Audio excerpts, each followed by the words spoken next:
এরপরে আল্লাহ রাসূল সাল্লাল্লাহু আলাইহি ওয়াসাল্লাম বললেন, আরাআইতুকুম লাউ আখবারতুকুম আন্না খায়রান বিল ওয়াদি বিসাফরি হাদাল জাবালি তুরিদু আন তাগায়্যারা আলাইকুম মা কুনতুম মুসাদ্দিকি।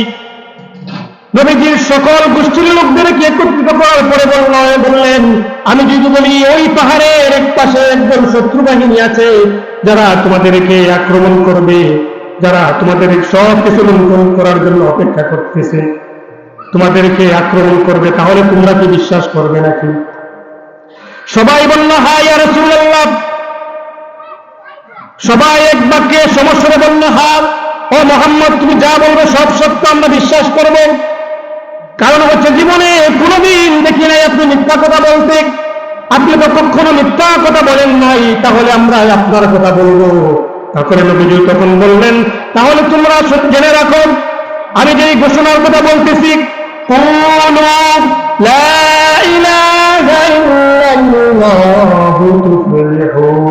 ও আমার জাতি, ও আমার গোষ্ঠীর লোকেরা, ও আমার আপন মানুষেরা, তাহলে তোমরা বলো লা ইলাহা ইল্লাল্লাহ।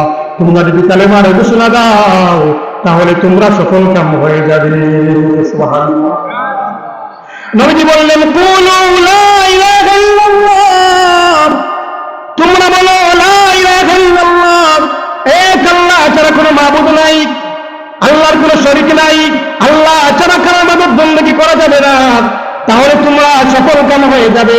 যখনই আল্লাহ রাসূল সাল্লাল্লাহু আলাইহি ওয়াসাল্লাম সাফা পাহাড়ের উপর দাঁড়িয়ে এই ঘোষণা দিলেন, সবাই যার যার মতো চলে গেল, কেউ কিছু বলল না। কিন্তু নবীজির চাচা, আপন চাচা আবু তালিব তখন বলল, তাব্বান লাকা লিহাযা জামাআতানা, ও মুহাম্মদ তোমার ধ্বংস হোক, এই কারণে কি তুমি আমাদেরকে জমা করেছো? নাউযুবিল্লাহ।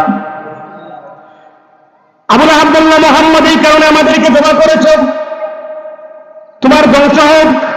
যখনই এই কথা বলল নবীজির চেহারা মলিন হয়ে গেল, নবীজি অনেক কষ্ট পেলেন, অনেক ব্যথিত হলেন।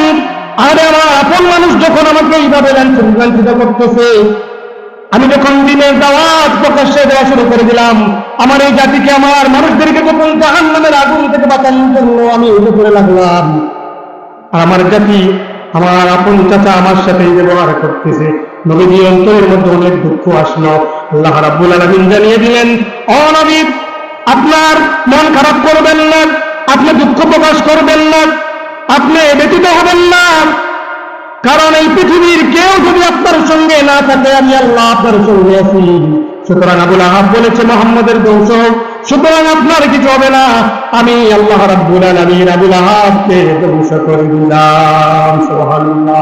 আল্লাহ রাব্বুল আলামিন আবু লাহাবের নামে একটা সূরা কোরআনুল কারীমের মধ্যে নাযিল করে দিলেন, তাব্বাত ইয়াদা আবি লাহাবিন ওয়া তাব মা আগনা আনহু মালুহু ওয়া মা কাসাব।